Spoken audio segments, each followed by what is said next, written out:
नमस्कार। आज बात करते हैं इनपुट टैक्स क्रेडिट यानी आईटीसी से जुड़ी एक बहुत बड़ी परेशानी के बारे में। कई बार ऐसा होता है कि कारोबारियों को आईटीसी सिर्फ इसलिए नहीं मिल पाता क्योंकि उनके सप्लायर ने टैक्स ही जमा नहीं किया। चलिए समझते हैं कि आखिर ऐसा क्यों होता है और इससे बचा कैसे जा सकता है। जरा इस सिचुएशन के बारे में सोचिए। आपने पूरी ईमानदारी से अपना काम किया, सप्लायर को जीएसटी के साथ पूरा पैसा दे दिया, लेकिन कुछ महीने बाद टैक्स डिपार्टमेंट से एक नोटिस आ जाता है और वही टैक्स दोबारा मांगा जाता है। ये एक ऐसी प्रॉब्लम है जिसका सामना बहुत से ईमानदार कारोबारी कर रहे हैं। और यहीं से एक जाल सा बुन जाता है जिसे कहते हैं इनपुट टैक्स क्रेडिट का जाल।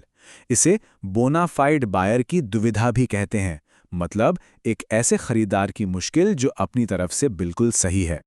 तो होता क्या है कि कोई भी बिजनेस अपनी तरफ से सारे नियम फॉलो करता है, माल खरीदा, इनवॉइस लिया और जीएसटी के साथ पूरा पेमेंट भी कर दिया।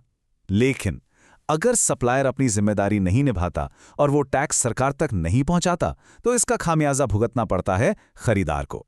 यही इस पूरे सिस्टम की सबसे बड़ी उलझन है। तो सवाल ये है कि आखिर ये दिक्कत आती कहां से है? इसका जवाब जीएसटी कानून के एक खास सेक्शन धारा 16(2)(c) में छिपा हुआ है। ये है वो शर्त, सीजीएसटी एक्ट की धारा 16(2)(c). ये साफ साफ कहती है कि आईटीसी का फायदा तभी मिलेगा जब सप्लायर ने उस टैक्स को एक्चुअली सरकार को जमा कर दिया हो। और सारी की सारी प्रॉब्लम यहीं से शुरू होती है। ये शर्त खरीदार पर एक ऐसी जिम्मेदारी डाल देती है जिसे पूरा करना लगभग नामुमकिन है। और ये बात सिर्फ हम नहीं कह रहे, बल्कि कोर्ट्स ने भी मानी है। जैसा कि इस कोटेशन में लिखा है, एक खरीदार से ये उम्मीद कैसे की जा सकती है कि वो पहले से ही अंदाजा लगा ले कि उसका सप्लायर टैक्स जमा करेगा या नहीं। ये तो एक असंभव काम है और ये किसी भी खरीदार पर एक बहुत ही अनफेयर बोझ है। तो क्या इसका कोई सोल्यूशन है? राहत की बात यह है कि न्यायपालिका यानी जुडिशरी इस मुद्दे पर कारोबारियों के साथ खड़ी नजर आ रही है। आइए देखते हैं कि देश भर की अदालतें ईमानदार खरीदारों को कैसे प्रोटेक्ट कर रही हैं।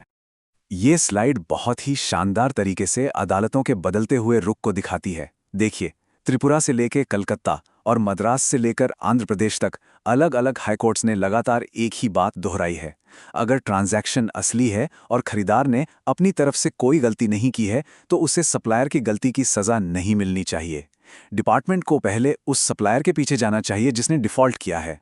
तो मान लीजिए कि ऐसा कोई नोटिस आ जाता है, तो इन अदालती फैसलों का इस्तेमाल कैसे किया जा सकता है? चलिए अब उन ठोस कानूनी तर्कों पर नजर डालते हैं जो एक ढाल की तरह काम कर सकते हैं। यहाँ दो एकदम अलग अलग नजरिए हैं। एक तरफ डिपार्टमेंट अक्सर कहता है कि आईटीसी कोई अधिकार नहीं, बस एक बेनिफिट है और इसे साबित करने की पूरी जिम्मेदारी खरीदार की है। दूसरी तरफ कोर्ट्स का मानना है कि एक ईमानदार खरीदार से आईटीसी छीनना गलत है और किसी एक को दूसरे की गलती की सजा देना बिल्कुल अन्यायपूर्ण है। और सबसे जरूरी बात यह है कि कानून की ये समझ आपके हक में है। तो जब भी कोई जवाब तैयार करना हो तो इन तर्कों को अपना बेस बनाइए। पहला, ट्रांजैक्शन पूरी तरह से असली था। दूसरा, सप्लायर की गलती के लिए खरीदार को सजा देना हमारे संविधान के समानता के अधिकार यानी आर्टिकल 14 के खिलाफ है। तीसरा, ये जीएसटी के मूल सिद्धांत के ही खिलाफ है। और चौथा, कानून के तहत जो भी शर्तें थीं उन्हें पूरा किया गया है। ये तर्क केस को बेहद मजबूत बना देते हैं। अभी तक हमने प्रॉब्लम और उसके कानूनी सॉल्यूशंस की बात की, लेकिन कहते हैं ना, इलाज से बेहतर बचाव है।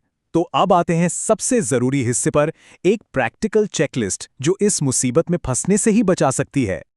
ये 4 स्टेप्स एक शील्ड की तरह काम करेंगे। सबसे पहले, किसी भी नए सप्लायर से जुड़ने से पहले उसकी जीएसटी प्रोफाइल अच्छे से चेक कर लें। दूसरा, हर ट्रांजैक्शन से जुड़े सभी डॉक्यूमेंट्स को संभाल कर रखें। तीसरा, ये साबित करने के लिए हमेशा तैयार रहें कि पेमेंट हुई है और माल भी मिला है। और चौथा, हर महीने जीएसटीआर 2B से अपने रिकॉर्ड्स को मैच करें ताकि कोई भी गड़बड़ी हो तो तुरंत पकड़ में आ जाए। और ये स्लाइड उन हथियारों को दिखाती है जो आपकी रक्षा करेंगे। ये है डॉक्यूमेंट्स का पूरा शस्त्रागार। एक वैलिड इनवॉइस, ई-वे बिल जैसा माल की आवाजाही का सबूत, बैंक स्टेटमेंट जो पेमेंट को साबित करे, और स्टॉक रिकॉर्ड। ये सब मिलकर साबित करते हैं कि ट्रांजैक्शन एकदम जेन्युइन था। एक बात याद रखिए, डॉक्यूमेंटेशन जितना मजबूत होगा, कानूनी तौर पर पोजीशन भी उतनी ही मजबूत होगी। आखिर में हम आपको इस सवाल के साथ छोड़ना चाहेंगे। टैक्स के नियमों को सख्ती से लागू करना जरूरी है, लेकिन क्या ये सख्ती कभी उस लाइन को पार कर जाती है जहां ईमानदार कारोबारियों को बिना किसी गलती के सजा मिलने लगती है? ये एक ऐसा संतुलन है जिसे हमारे सिस्टम को बनाने की सख्त जरूरत है। उम्मीद है आज की ये बातचीत कारोबार को सुरक्षित रखने में मदद करेगी।